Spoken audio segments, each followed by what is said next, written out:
Welcome back to Selling Arizona. I'm Jonathan Budwig, and every week we break down what's going on in the real estate market, both locally here in Arizona and also nationally, with some headlines that are breaking the news or that may be impacting you.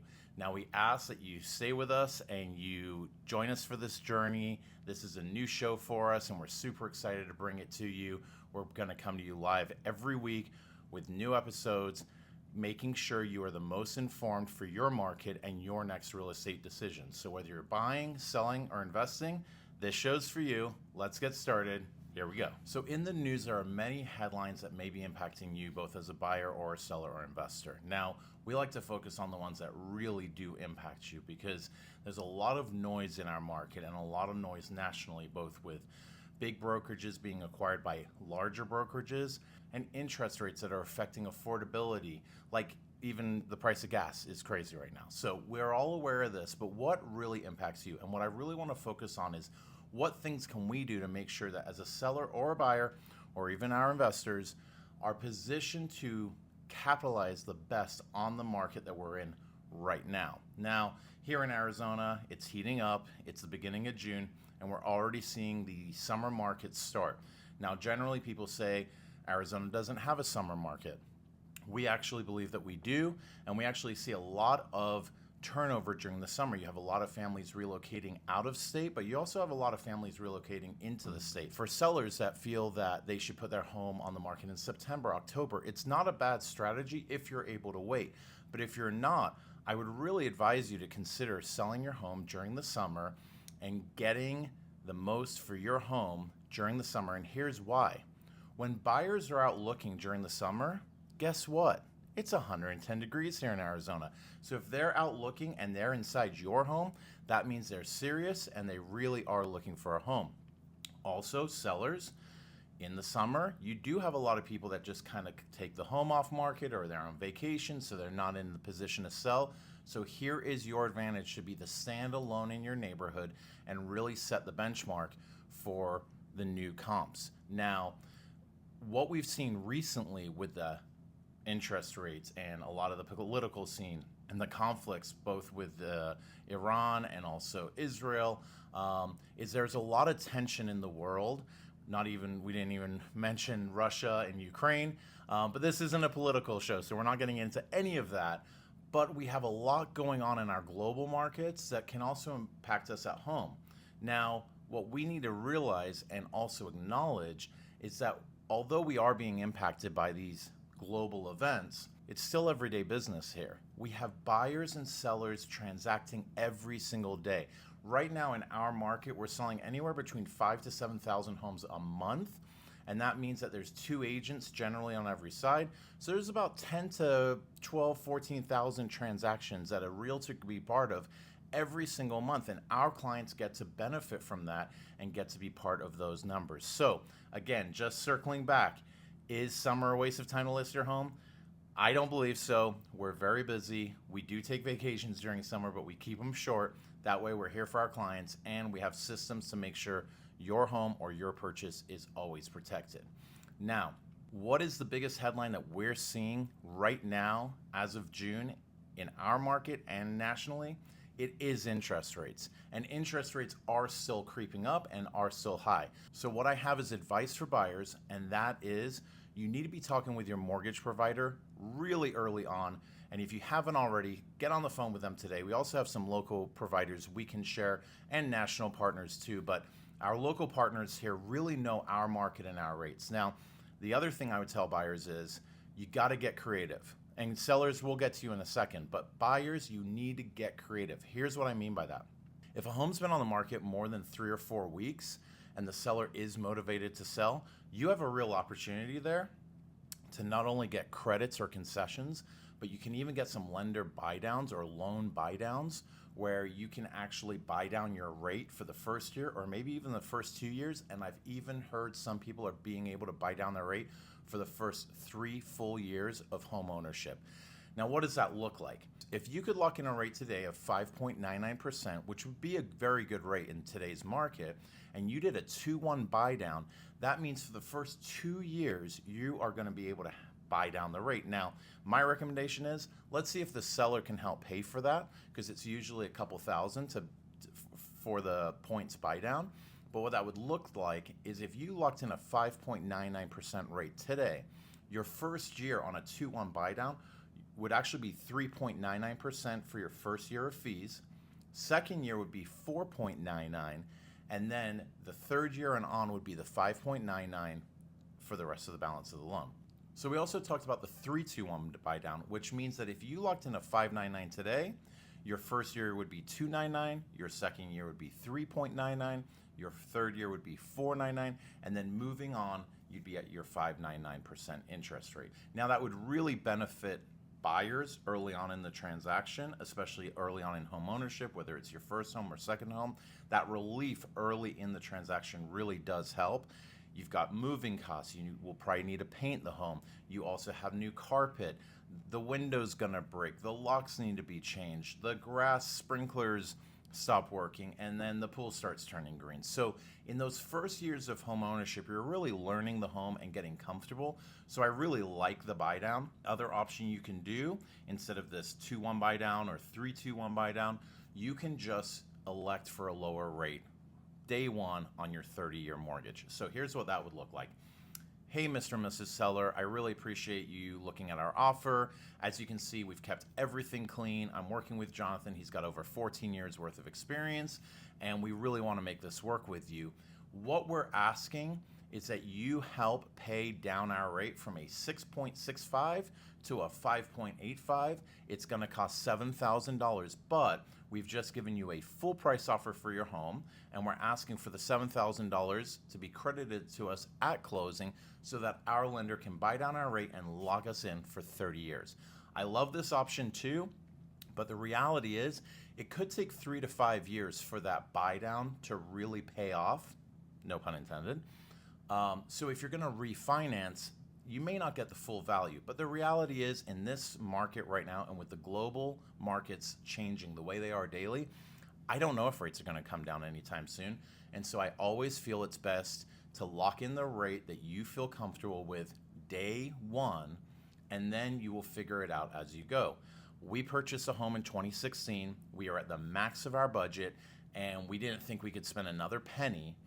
And what ended up happening is and we bought the home, and as the years progressed, we got more comfortable, and then the rates took a dip, and we were able to do a refinance. We didn't take any money out of the home. We just refinanced our rate. It brought our mortgage payment down by about $500 a month, and we got instant relief on our mortgage, and we were actually able to do that twice on that home, and we were able to bring the mortgage down twice over a 7-year period. So mortgage is not instant gratification. It is the long game, and it is going to take time. So be patient, take your time with it, and make sure that your realtor's really guiding you for the best purchase possible. Now, in addition to rate buy downs or rate lock buy downs, you can also have sellers do other things. You can ask the seller to reimburse you or pay for the appraisal.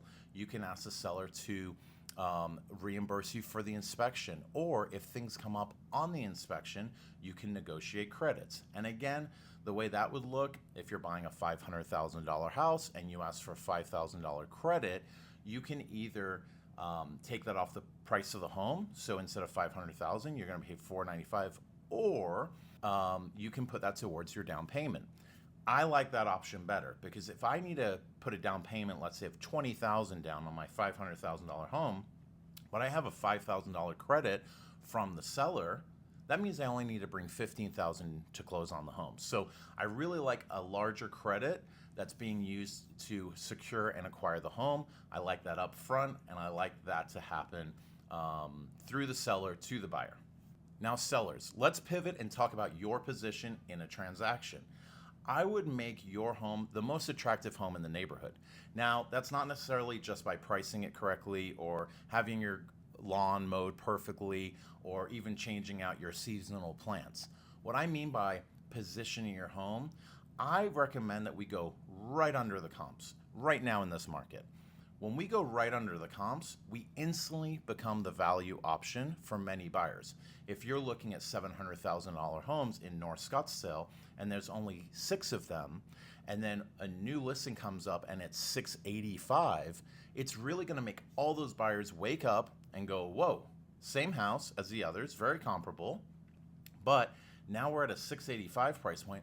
Let's go take a look. Now, I'm not a big fan of seller will credit buyer for new floors or seller will credit for paint. I like positioning homes aggressively at a very specific price so that instantly a buyer will say, I don't need credits. This is priced so well. We'll take care of the paint. We'll take care of the carpet. Now, do we still get credit requests in that scenario? Yes, but we always have a pushback, and that is we've priced the home accordingly. We've already taken into account the paint and the carpet, and so we've positioned the home to be comparable to the others, but we're already building in those credits. So it's still a dance, it's still a negotiation, and you may still have to give something, but you may be able to sell your home while your neighbors, they're still on the market. So it's been a very challenging market.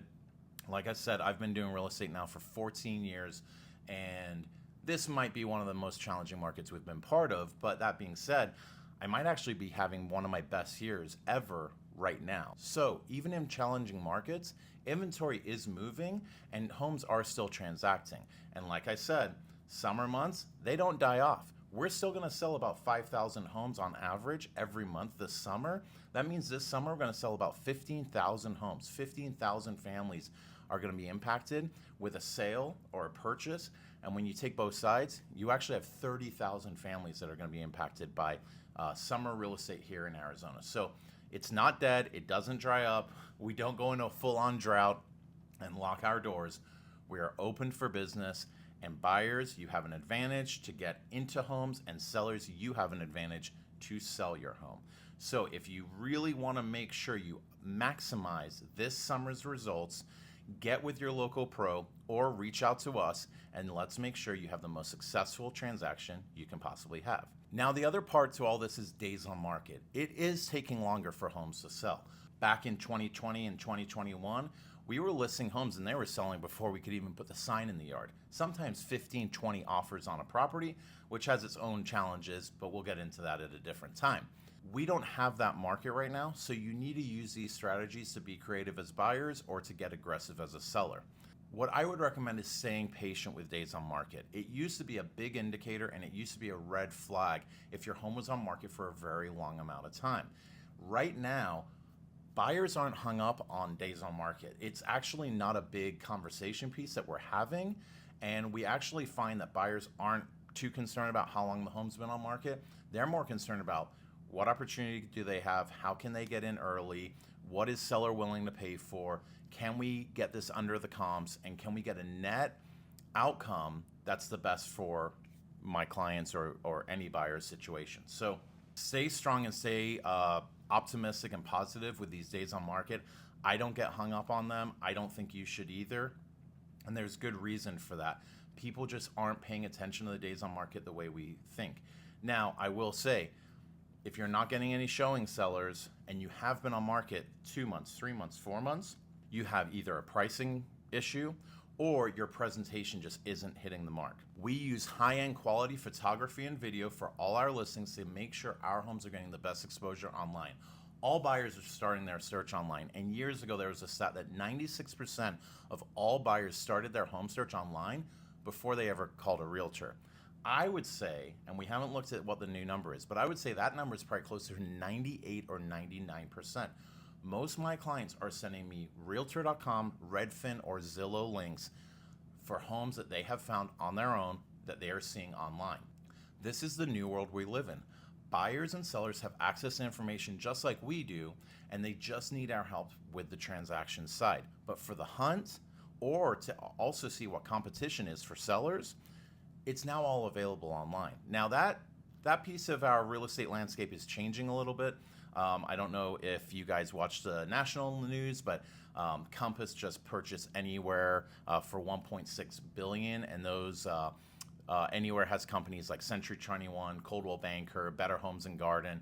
So Compass is trying to become the new real estate brokerage giant in our country. Now Zillow and Compass are the two big companies in our space that are really trying to suck up all the eyeballs from buyers and all the eyeballs from sellers. They're in court, there's litigation.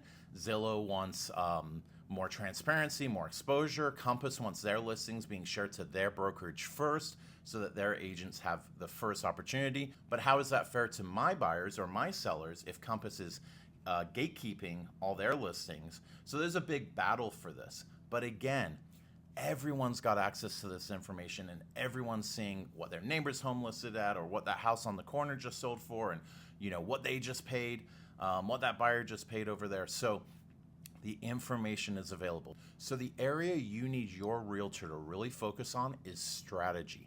How are we buying this house? How are we positioning our home to sell? How are we going to take down that multifamily duplex and get it under the comps and get it with seller concessions, and then also have room for renovation so we can increase rents and improve the portfolio? So strategy. That is the main thing your realtor or real estate advisor can bring to the table for you right now in today's market is strategy. ChatGPT, Gemini, Claude, I love them all. They are not going to give you strategy when it comes to 123 Main Street and there's 3 other buyers that want that home. Relationships play a big part into our business and how real estate is transacted. It's worked for me both ways. I've missed out on properties because other agents had a relationship with the listing agent that I didn't have. But also I have won properties because I had the relationship with the listing agent, and they trusted our work and they trusted that we would perform and close. And they knew that if we were taking time with a buyer, that buyer was serious, they're qualified, and they were going to perform. So you've really got to know who your real estate advisor or professional is, what their niche is, how they're represented, and how they're respected in your marketplace by their peers and by their colleagues, because that is going to play into this, and also what strategy they're going to apply for your next real estate transaction. So my final thoughts are your real estate advisor or realtor really does make a difference. Now, are they going to find the home? Are they going to beat you to Zillow every single morning while you're getting ready for work? Maybe not, and that's okay. This is a team effort, and that's what I tell my clients. This is a team effort. We're working together, and then once we do find the right home and we can move towards securing it, that's when my experience is going to come in, and that's when we're going to talk strategy. The last piece that I'll also share, a conversation with the listing agent is probably the most important thing any buyer's agent can ever do prior to making an offer. I never send an offer without calling the listing agent first. You learn so much information by making these phone calls. So how does that phone call go? Hi, Bob. Jonathan from Realty One Group. I have clients interested in your home at 123 Main Street. Before we go any further, I just wanted to find out, why are your sellers moving? Are they staying in state? Are they going out of state? Are they downsizing? Are they looking for something bigger? What are the next steps for your seller? And what happens is the agent on the other end will start telling you everything very quickly, because if you don't know, realtors do like to chat. And they'll start saying, oh no, their kid's going to college and they want to buy a condo and they're going to do this, and they've got a townhome in New York that they're going to be liquidating because their plan is to go to Florida. And you start getting all this information, and then you start realizing, okay, these sellers have multiple properties in different states. They're in a position where this is more strategy for them than emotion.